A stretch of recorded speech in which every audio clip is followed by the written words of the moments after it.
en la era de las comunicaciones y entre las redes sociales, los medios masivos y sus permanentes retroalimentaciones se juega buena parte de la discusión pública. Sí, se difuminan los límites entre política y comunicación y a su vez cada protagonista tiene su estilo y a su manera busca seducir a la opinión pública. Y hablando de estilos, ¿cuáles son las fortalezas, por ejemplo, comunicacionales digo, del actual presidente Luis Lacalle Pou, del expresidente Mujica o de otros personajes de la política nacional e internacional? ¿Y qué rol jugamos los ciudadanos en todo esto?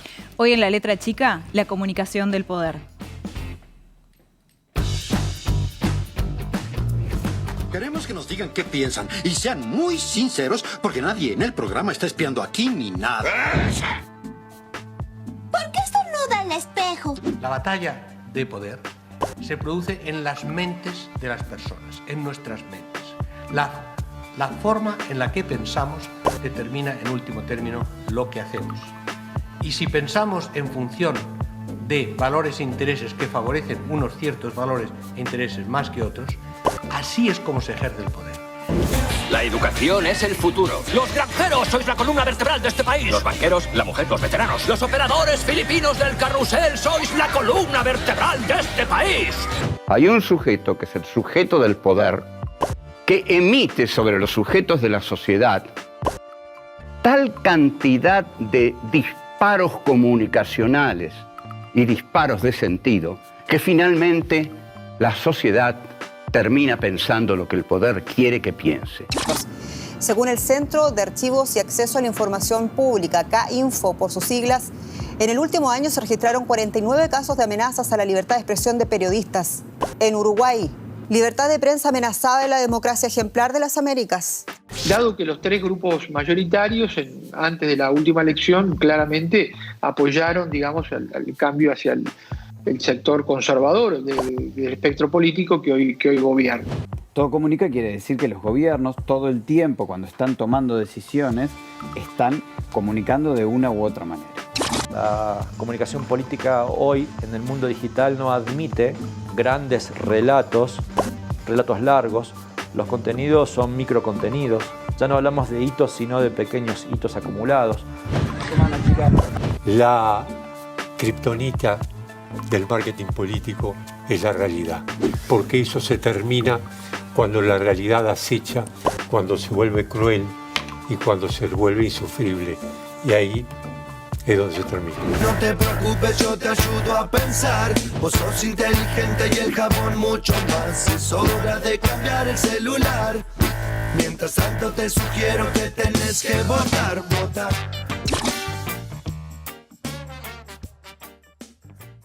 3 minutos pasan de las 9 de la noche y así les damos la bienvenida a este nuevo programa de La Letra Chica, donde vamos a estar hablando de la comunicación del poder. Jorge Temponi, ¿cómo le va? ¿Qué tal, Sarasola? Muy buenas noches. La Letra Chica en vivo para Montevideo, Uruguay y el mundo a través de internet. Vale la pena hacer el destaque hoy porque vaya si es universal el tema que vamos a tratar, aunque por supuesto y como siempre con anclajes locales. Empezamos saludando a nuestro columnista Óscar Botinelli para charlar sobre la comunicación, la política, la importancia real de la comunicación en la política y sus puntos de vista al respecto. Óscar, bienvenido, gracias. Buenas noches, ¿qué tal? ¿Cuál te parece que es el peso real de la comunicación en la política, por supuesto? Yo empiezo muy atrás. Primero hay que mirar cómo se produce la decisión política de la gente que se traduce finalmente en el voto. El voto no es autónomo, es decir, la gente va tomando decisiones políticas y el voto es uno de los resúmenes o un resumen.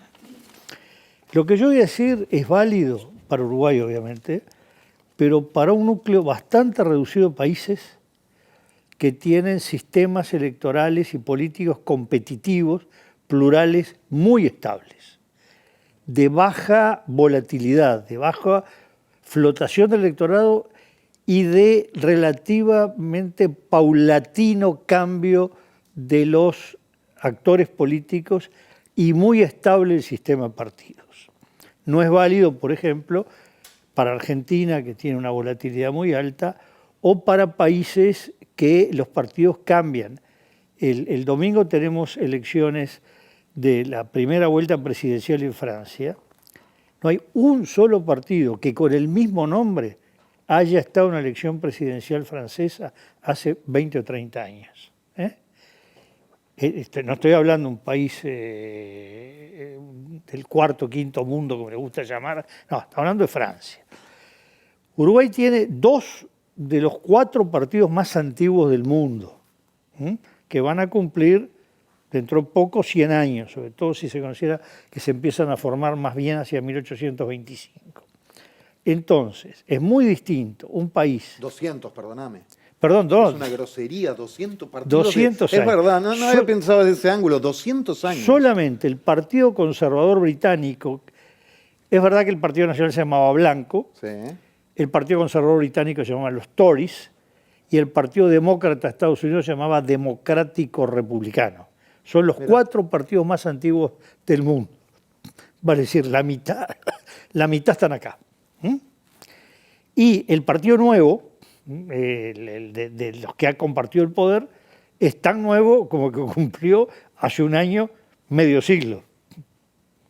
Es decir, tenemos un solo partido nuevo, que es Cabildo Abierto, en el Senado, que es el primer partido que se forma después de 100 años sin que sea producto de transformaciones o decisiones de los partidos anteriores. Todo lo demás fueron reformulaciones. Cabildo es nuevo y que entró en la Cámara de Diputados también nuevo el Partido de la Gente y el Partido Ecologista Radical y Transigente. Entonces, ¿qué es lo que ocurre? No es lo mismo. ¿Cómo procesa la decisión política una persona? Cuando a nadie se le ocurre, cuando hace una entrevista o cualquier cosa, decirle cuáles son los partidos políticos en Uruguay. Yo recuerdo hace años en un país de Centroamérica que un colega hace una exposición diciendo, bueno, los partidos de mi país se dividen en 5 categorías o 4. Los partidos tradicionales son los que tienen 10 años. Mira. Los nuevos, los que recién se constituyeron, nunca votaron, ¿no? Y después otras categorías. Nosotros 10 años, un partido que consideramos que están haciendo. Entonces, países donde el encuestador tiene que decir, a ver qué partido votaría. Mire, son así. Cuénteme, no tengo idea. Acá a nadie se le ocurre no saber que ser blanco, colorado, frente amplista y ahora cabildante. Ya es bastante demostrado que la gente lo conoce. A favor, en contra, en el medio, lo conoce. Entonces, lo primero es esto. Desde que la gente tiene uso razón política, muchas veces se ubica en la adolescencia, sobre todo cuando tiene edad para votar la elección siguiente. Por ejemplo, ahora gente con 13 años ya puede sacar la credencial, va a votar recién en el 24, pero ya ese solo hecho ya va teniendo impacto sobre los partidos. No es que un buen día llega la elección y dice, ¿y cuáles son los partidos? No. O yo en la casa, o yo en el barrio, aún en familias poco politizadas. Y de repente se informa mejor en familias poco politizadas. Entonces, los impactos sobre los partidos son permanentes, o los incentivos, las comunicaciones que reciben. Y sobre los actores políticos también. Es decir, no hay que explicarle a la gente quién es José Mujica, Julio María Sanguinetti o Luis Alberto Lacalle. Estoy hablando, dejamos de lado Lacalle porque el presidente tiene una gran exposición, pero los otros, sobre todo, por ejemplo, Luis Alberto Lacalle tiene muy poca exposición pública en los últimos 2 años, la gente sabe quién es. Y se va recibiendo impactos todo el tiempo. Entonces, la construcción de la decisión política es la suma de impactos recibidos todo el tiempo, a lo largo de la vida, perceptibles e imperceptibles.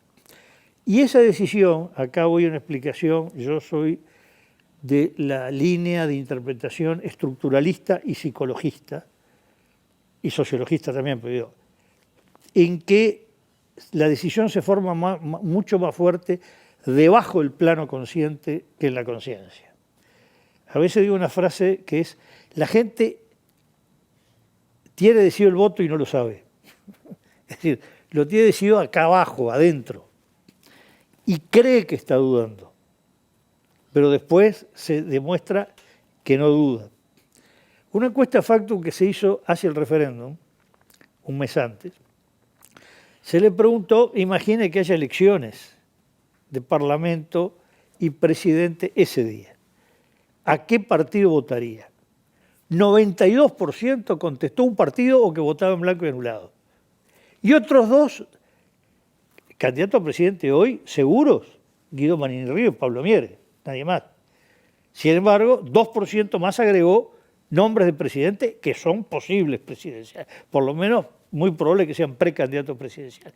Es decir, el 94% del país, si había elecciones el 27 de marzo, un mes antes, tenía con claridad ya a un nivel consciente y racional de que iba a votar. Ahora, perdona, ahí seguís. ¿Ese 6 no es el que inclina la balanza para un lado o el otro? ¿El que se disputan, el botín, famoso botín electoral? Yo creo que la comunicación política hay que analizarla en 2 planos. El plano de la comunicación permanente, y ojo, comunicación no necesariamente es marketing, es propaganda, es todo lo que surge de la política, bien o mal, bien hecho o mal hecho, señales positivas, negativas o neutras. Planeado o espontáneo. Exacto, planeado o espontáneo, todo eso es comunicación. No creer que comunicación es el sticker, el podcast, no, comunicación es todo. El tema es que esa es la comunicación que hace la base, lo sólido, que lleva, que yo diría hoy, no menos del 84-85% del electorado, sabe, aunque no lo sepa, aunque no sea consciente, tiene decidido el voto para el 27 de octubre de 2024. Seamos un poquito más prudentes, 80%. No es que tabla rasa y se empieza a cero. Luego está la comunicación política directa e instantánea, llamémosle, que es la que va directo al momento de la campaña electoral y del acto electoral. Uno de los que más sabe de comunicación política y de estrategia política de campaña que ha asesorado a presidente de los distintos partidos, que es Francisco Bernaza, Pancho Bernaza, justamente, no quiero citarlo porque no estoy seguro de la frase, pero más o menos coincide con la visión estructuralista y dice, bueno, pero hay un momento que hay un 2-3% que decide la elección y ahí juega la publicidad, ahí juega la campaña. Es decir, esa campaña final, esa comunicación final, en realidad es, primero, bueno, afirmar a los que ya están decididos, por las dudas, evitar que se fuguen, sobre todo el que puede tener contradicciones. Porque las adhesiones a los partidos son muy sólidas, pero a su vez la gente 2x3 se recuestiona esa adhesión.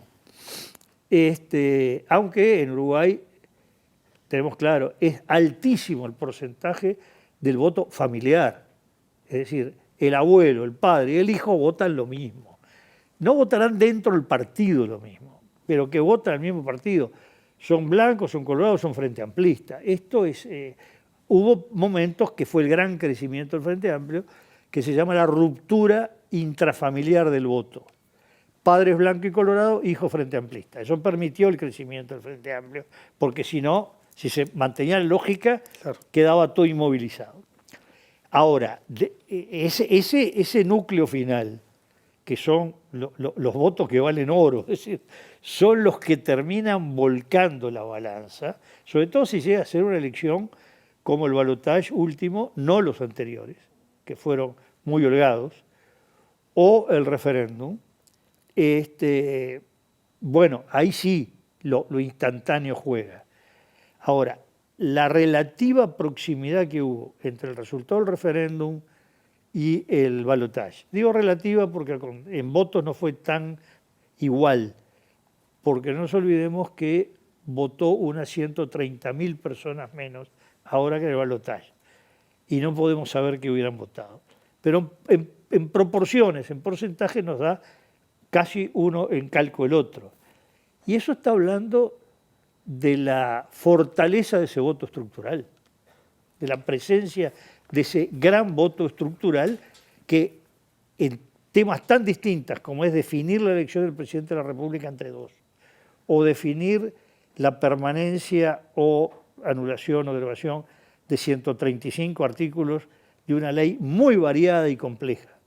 Y lo que se vota es igual y para el mismo lado. Los que votaron en la calle Pou votaban no.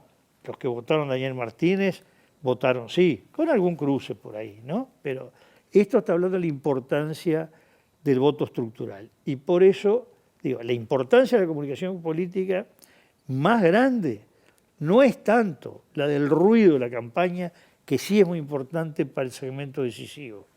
La importante es la del día a día, la del ¿Y qué minuto a evaluación minuto. hace en ese sentido respecto a la estrategia de comunicación que utiliza el gobierno y puntualmente el presidente Luis Lacalle Pou? Bueno, a ver, yo quiero aclarar que yo me especializo en estudios electorales y voto, no en comunicación política.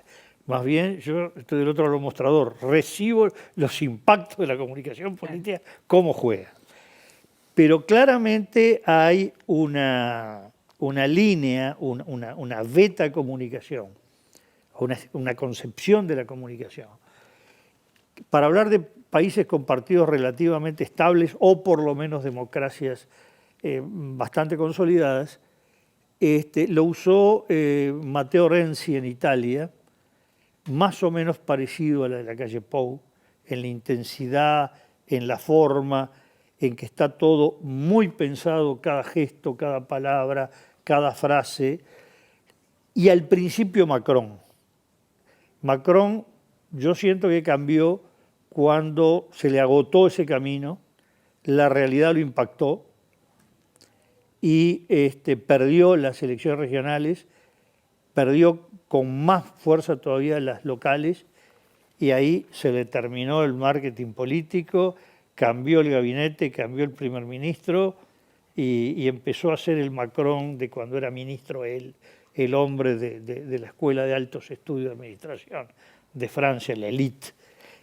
Y Matteo Renzi jugó hasta el final, su ciclo fue de 3 años, no llegó a los 3, y se jugó cada vez más y bueno, en un momento también la realidad lo golpeó y no le fue. Es decir, yo creo que este juego de marketing es muy positivo en la medida que vaya dando resultados y se acompase a la realidad.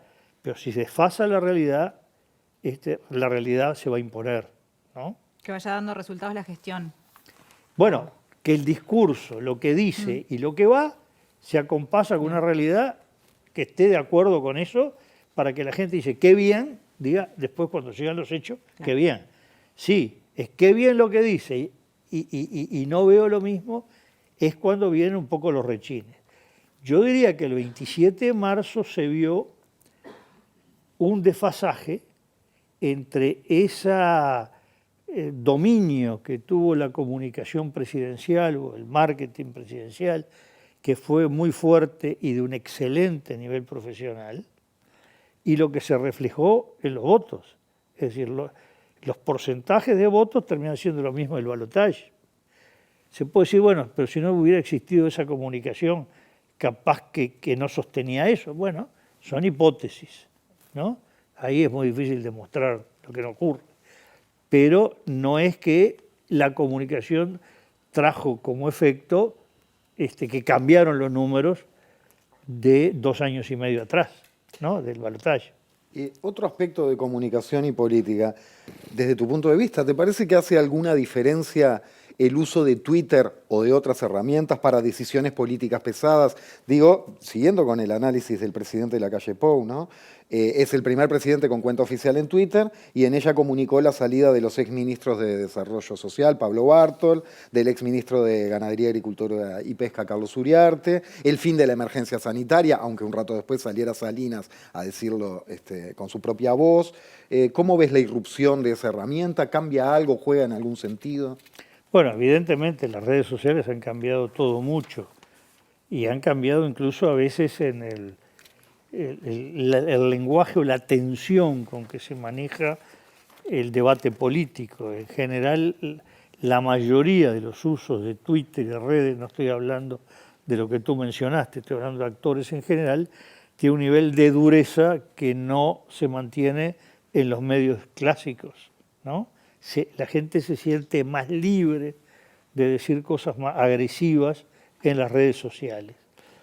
El tema de las redes sociales es que, bueno, el presidente llega a muchísima gente, es un caso excepcional. pero lo que los expertos en el tema lo que han señalado es que la mayor limitación que tienen los dirigentes políticos, más grande cuanto más bajo es su nivel de posicionamiento del escalafón político, es lograr salir del núcleo de seguidores políticos, no estoy hablando de seguidores de Twitter. Es decir, le hablan a los que ya piensan como él. Entonces, al final es una retroalimentación donde se va a decir algo que ya se espera que lo diga y se felicita que lo diga. Pero de ahí que juegue como un elemento convicción, lo logra el que logra salir del círculo cerrado de sus seguidores políticos y llega al otro, en lo posible al indiferente, al más lejano de todos. Pero un problema de las redes sociales es que juegan más fragmentadas, ¿no? Que la comunicación más tradicional, sobre todo el audiovisual, que es lo que... De los medios de comunicación. Claro, los medios de comunicación clásicos audiovisuales llegan mal, como llega también a veces la comunicación personalizada, pero también la comunicación personalizada tiene problemas de romper el que uno visita muchas veces al que ya piensa como uno. Y el tema es que la convicción se produce cuando le habla al que no piensa como uno o no sabe mucho para qué lado disparar, ¿no?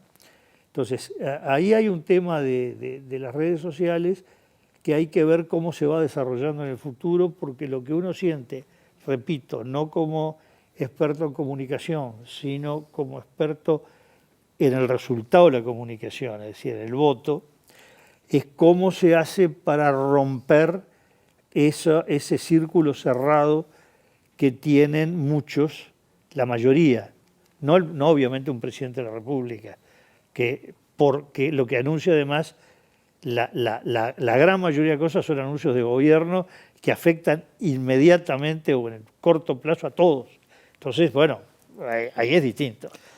Casi te diría que queda servida la mesa para el siguiente bloque, porque Ana Laura Pérez, la columnista que participará en él, sí es experta en redes sociales, y eso de romper el círculo de los que ya están convencidos pareciera ser un buen punto de arranque. Bastante clave. Vamos a ver si se puede en redes sociales, porque por debería eso, ser que no. Por eso. Pero bueno, ya venimos, quédense. Gracias, Oscar. Muchísimas gracias. Riquísimo, Río.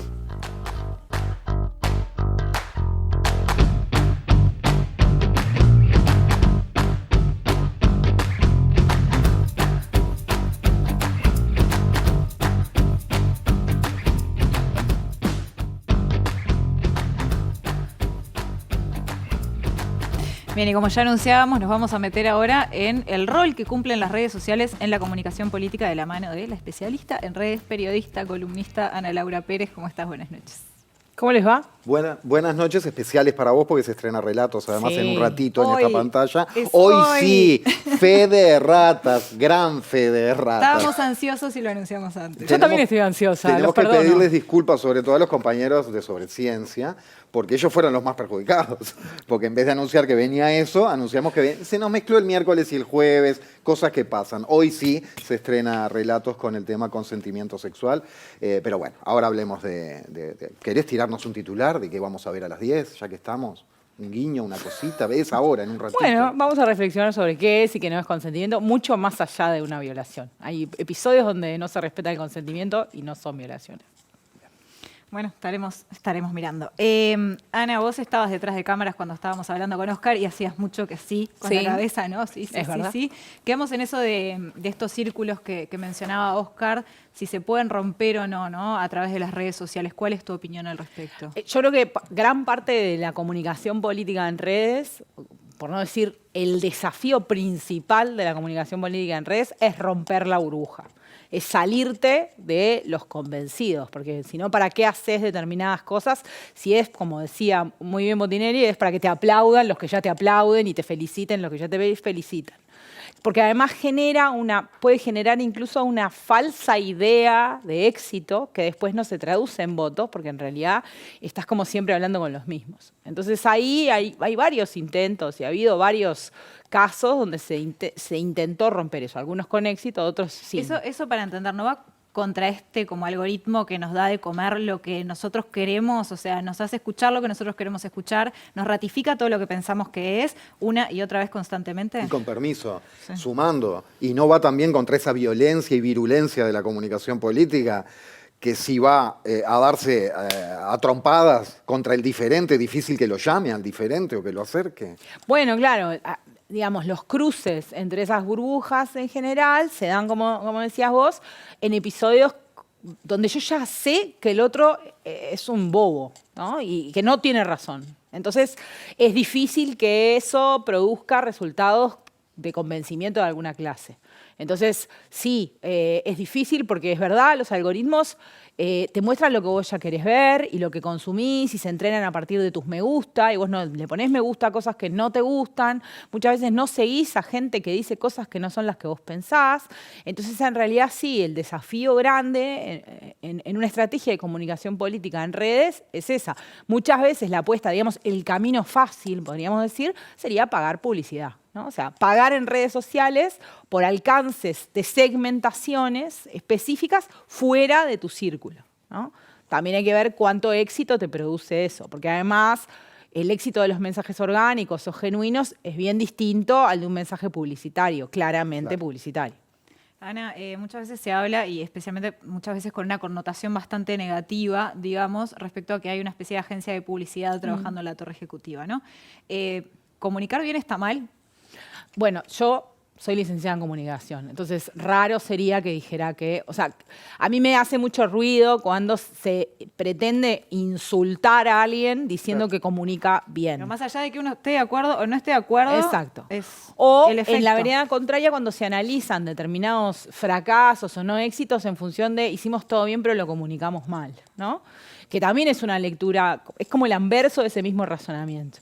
En realidad, a ver, no lo digo yo, lo dicen personas que se dedican a investigar en profundidad lo que es la comunicación política, como Mario Riorda, por ejemplo, como Julián Canarek en Uruguay, que vos no... O sea, para comunicar algo tiene que haber un algo. Después podemos ver que obviamente podés, en estos juegos de luces y sombras, poner el foco en el lugar que te sirve o construir un relato de ese episodio que sea el que es más funcional a tu resultado positivo. Pero por empezar, para poder comunicar algo, tiene que pasar algo, tiene que ocurrir algo, tiene que haber material para comunicar. Entonces, cuando se comunica bien, también algo se hace bien además de comunicar, ¿no? Pero además comunicar es parte de una campaña política. Tenemos como una relación extraña con que está mal, nos da como culpa en algún punto producir mensajes comunicacionales correctos, asertivos, bien hechos, profesionales. Además, nos da claro, en la Uruguay, profesionalización de la comunicación de gobierno, digamos. Exacto, tenemos como un tema a veces en Uruguay en cuanto a que nos parece que es mejor que parezca que no lo hicimos pensado para que pasara lo que pasó. No, vos sabés que me dejás pensando también. Vamos a seguir ahora con el actual presidente, pero pensé un poquito en Mujica cuando hablabas ahora, en el sentido que es un ejemplo por la contraria. ¿A qué voy? Tal vez a la calle Pou, los que más critican, parece una agencia de publicidad en la torre ejecutiva, son los que no lo votaron. Correcto. Y a Mujica decían, sale y dice lo que se le canta, es un presidente, no puede hablar así. ¿Quiénes lo decían más bien? También los que no lo votaron. Entonces, de última, volvemos a los círculos ya de pertenencia. En realidad es un buenísimo ejemplo, porque podríamos decir que la calle Pou, un poco lo que decía Botinelli, es el resultado de una acción más pensada y planificada. Yo creo que eso tiene que ver también con una impronta personal de él, donde él suele pensar determinadas cosas a nivel simbólico. O sea, le interesa lo simbólico como parte del proceso para comunicar, lo tiene como incorporado. También puede haber algo generacional ahí que pesa. Pero Mujica es un intuitivo, podríamos decir, en casi todo, ¿no? Es un no universitario, pero uno de los tipos que comunica mejor en la historia del sistema político uruguayo de los últimos 30 años, habría decir. Es un gran comunicador, o sea, lo hace muy bien. Profundizaremos en la figura de Pepe y su comunicación en el tercer bloque, pero nada, me cruzó por la cabeza y te lo tiré mientras tanto. Twitter se ha transformado en protagonista en la política. ¿Qué te parece por qué se elige comunicar a veces a través de Twitter y a veces a través de una conferencia de prensa?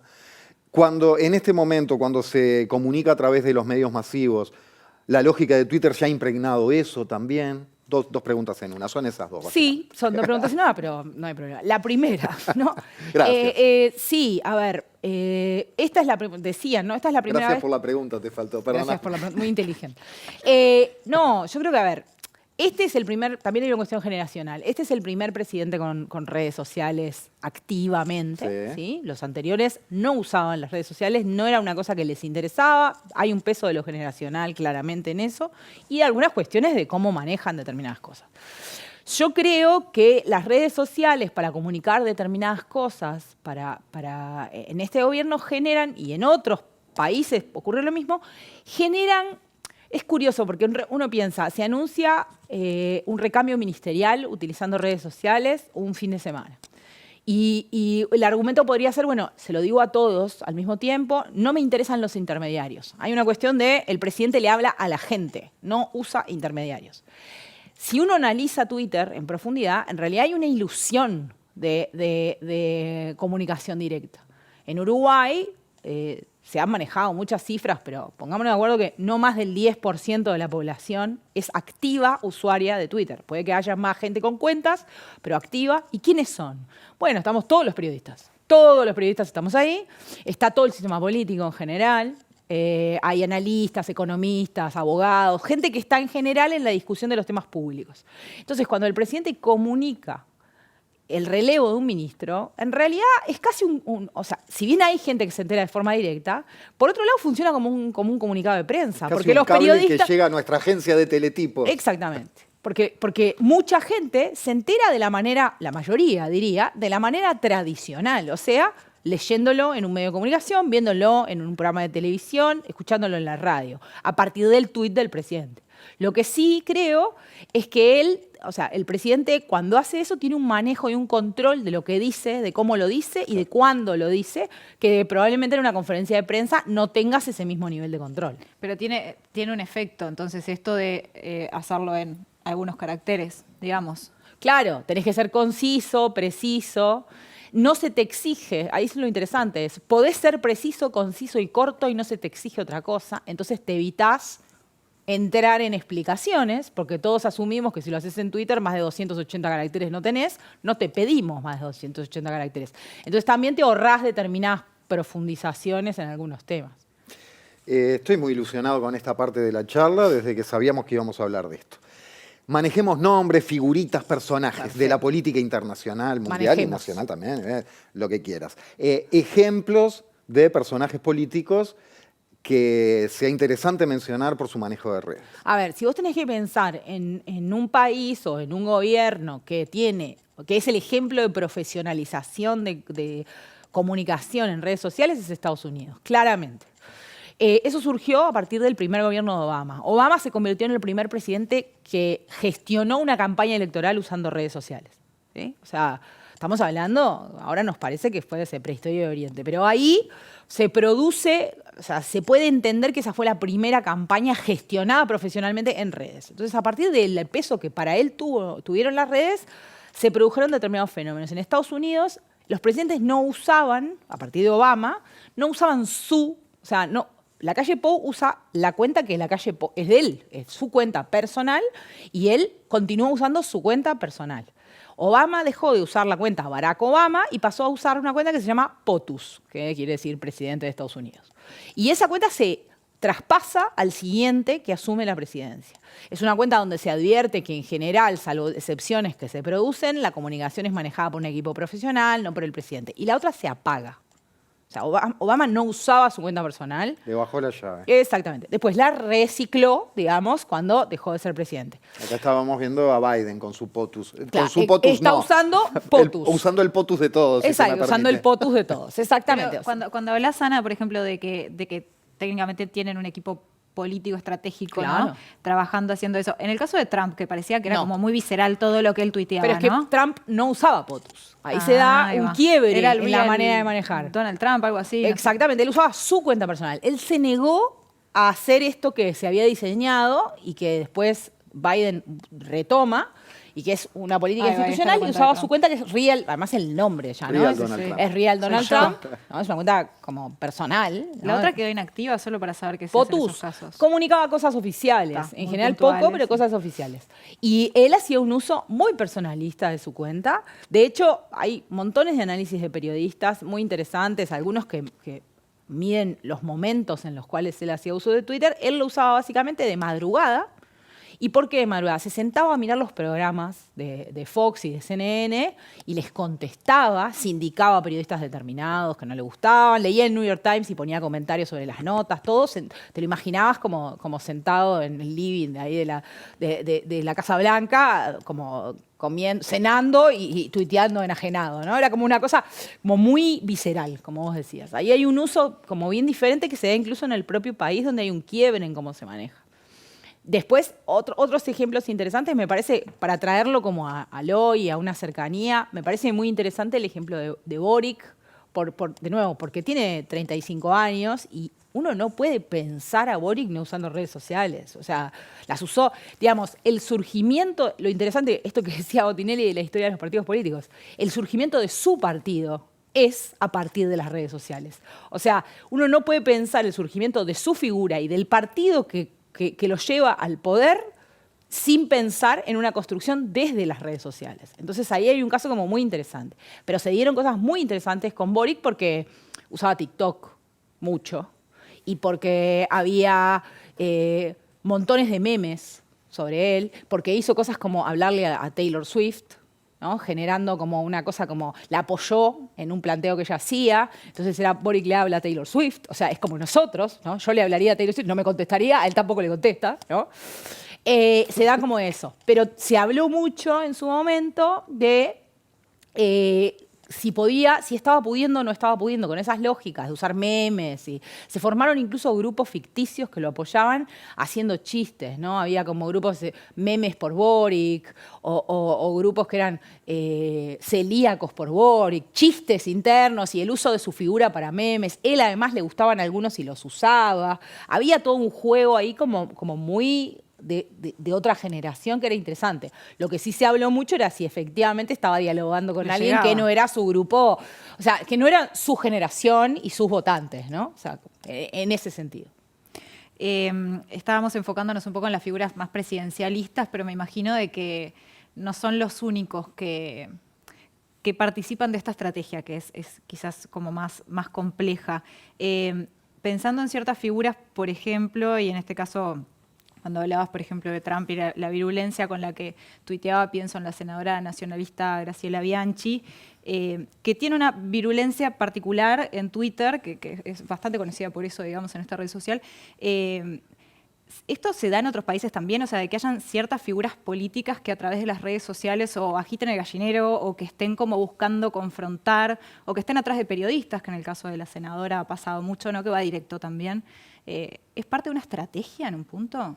Bueno, eso es difícil saberlo. Lo que sí tenemos claro es que no hubo una orden de detener eso, ¿no? Yo tengo muchas dudas sobre que haya sido pensado desde el vamos, creo que no, incluso, pero es una opinión personal. Ahora, lo que sí hay claridad es que eso ha generado un fenómeno que en algún momento se pudo decir, bueno, bajémosle unos cambios a esto, ¿no? Gestionemos esto de otra manera. Una especie de desaprobación, de decir, sí, bueno, un rezongo, lo que sea.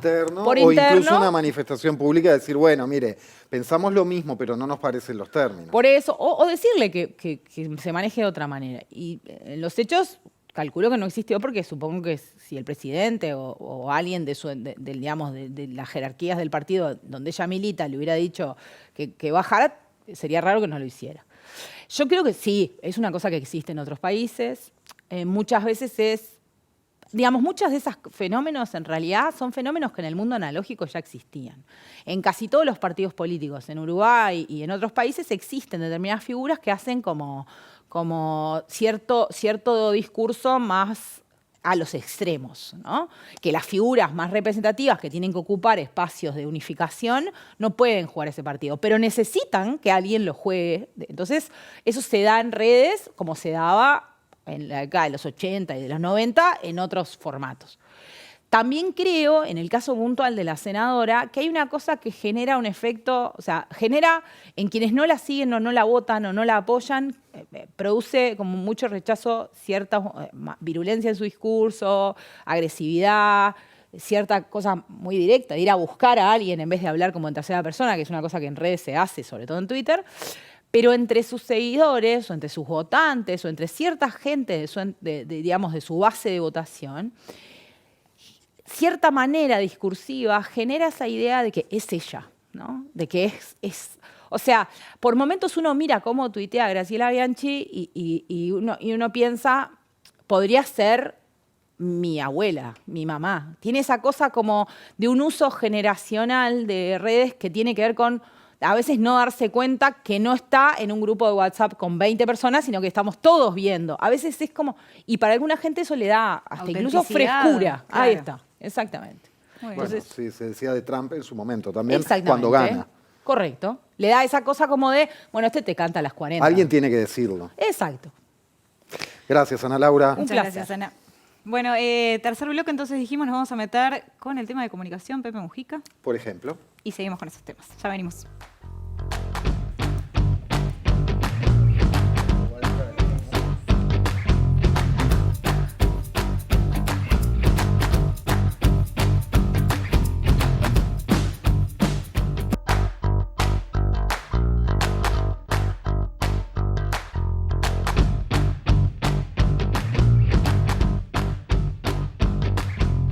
Mujica no es el típico personaje presidencial que uno pudiese ver en la serie House of Cards. No es Frank Underwood, no aspira a vivir en una residencia como la Casa Blanca, ni tampoco su compañera tiene el estilo de Claire Underwood.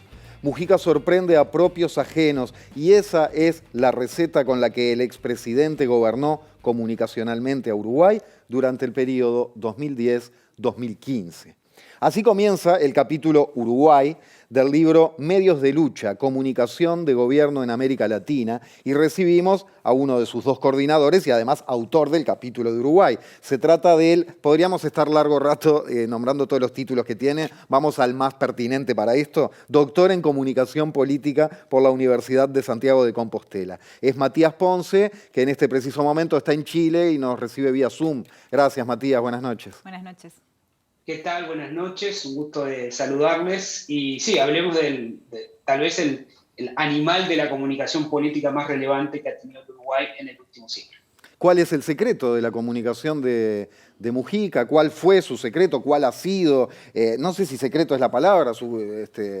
¿Cómo lo definís? ¿Cuál es la clave? De secreto no hay mucho porque todo lo hizo bastante público y si uno tuviese que definir la estrategia de la no estrategia, que llama tanto la atención cuando uno va a ver el personaje Pepe Mujica, primero tiene que ver el concepto de viralidad.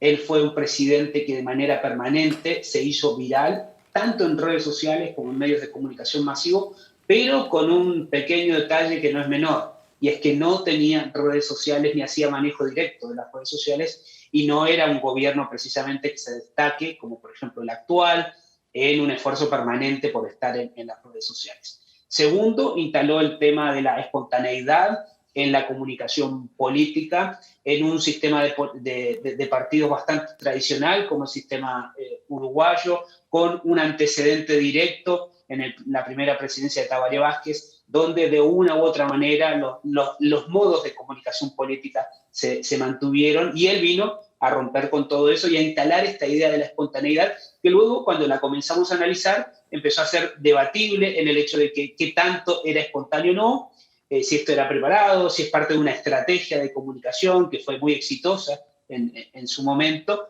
Y el tercer punto, más allá de la espontaneidad, era el poder generar hitos noticiables. Pepe Mujica es un personaje político que hasta el día de hoy, no podemos hablar solamente de su presidencia, entendía muy bien a los medios de comunicación masivos, a prensa, radio, televisión, portales de internet, pero al mismo tiempo sabía colocar y supo colocar, sobre todo en la época de la presidencia y cuando se volvió un actor global, con este discurso de el hombre sabio, que habla de elementos cotidianos de la vida común, y que no habla necesariamente de política de contingencia, sino que ver el más allá, etc. Se convirtió en un personaje viral en redes sociales sin tener precisamente redes sociales. Y por último, era un personaje que activaba las burbujas en redes sociales que lo apoyaban y entonces se compartían los contenidos, pero al mismo tiempo activaba las burbujas de los personajes que odiaban a Pepe Mujica o que generaban esa antítesis, ese rechazo con los mensajes que él brindaba. Esos son los elementos que nosotros vimos en este libro en particular, después en el de Pepe es el mensaje, Mujica la estrategia, y en otras investigaciones que hemos hecho respecto al estudio de cuáles fueron los principales argumentos o modelos, si uno pudiese hablar de un modelo de comunicación de gobierno de Pepe Mujica. Matías, además de la espontaneidad, ustedes también en el libro destacaban la capacidad de improvisación de Mujica. ¿Por qué estos dos factores generaron todo este revuelo? ¿Son factores que no estaban como tan presentes? O sea, esa frescura de alguna manera que hablábamos en los otros bloques también. ¿Eso fue lo que generó ese clic, esa diferencia? Por más de que era, como vos decías, también la gente se podía preguntar si eso estaba armado o no. Pero había una frescura, hay una frescura. Hay, y hay una forma de transmitir esa frescura ante los medios de comunicación, llamando la atención e identificando lo noticiable. Ese es el gran diferencial que tiene Mujica hasta el día de hoy, si uno lo compara con otros líderes políticos en el Frente Amplio como tal, o incluso de repente tal vez uno puede decir, bueno, la calle Pou sí es un personaje político que identifica los hitos noticiables y lo sabe transmitir a los medios de comunicación. Él veía la oportunidad de generar noticias, era totalmente espontáneo, se salió del libreto un montón de veces, y eso fue posible gracias a que en el modelo que él planteó de comunicación de gobierno, sí tenía personajes que atajaban los goles. No hay que olvidar que si bien en Uruguay no tenemos la figura del vocero presidencial, en su momento en el gobierno de Mujica, en la figura de Diego Canepa, jugó un rol de especie de vocero presidencial que atajaba los goles que Mujica iba tirando, y así también jugó su rol en su momento quien era entonces el vicepresidente Aníbal Astori para los temas de economía. Era un mix donde Mujica aportaba la frescura y otros en la interna del Frente Amplio tenían que cuidar el juego en la cancha del gobierno como tal. Matías, además de esta comunicación que podemos decir más activa por parte del expresidente, también hubo otros elementos que se destacaron no solo a nivel nacional, sino también internacional. Por ejemplo, la sencillez, por ejemplo, la figura de la chacra, ¿no? De seguir viviendo en la chacra, de elegir eso, de elegir un estilo de vida que contrastó mucho con lo que fueron los presidentes que vinieron antes que él. También, ¿qué rol juega eso al ser una forma de comunicar? En términos de comunicación política, él lo que construyó fue un personaje muy interesante, con un relato, una lectura del pasado, un hombre que aprende y revé su pasado y que muestra, pero así de manera muy permanente y patente, valores todos postmaterialistas, que son muy sexys o son muy apetecibles para quienes consumen contenidos en redes sociales, de ver esta especie de disonancia entre una persona que ocupa la presidencia de la República, pero anda manejando un Fusca. Eran todos elementos súper interesantes, sobre todo hacia la prensa internacional. Maneja un Fusca, todavía lo maneja siendo presidente, vive en una chacra, que se podría decir comparado con, por ejemplo, la residencia de Suárez, es muy humilde, tiene una perrita de 3 patas, y la perrita de 3 patas era adoptada y la llevaba a la torre ejecutiva, cosecha flores todavía, vive en comunidad, tiene un montón de elementos y que él volvía sobre esos en las entrevistas internacionales. Y realmente uno anda recorriendo la región y va viendo en todas partes que cuando uno menciona a Pepe Mujica, de inmediato hay una asociación conceptual a la sencillez, a la espontaneidad y a la transparencia, el valor de la honradez. ¿Bien? ¿Se acuerdan de aquella frase en la campaña electoral del año 2009?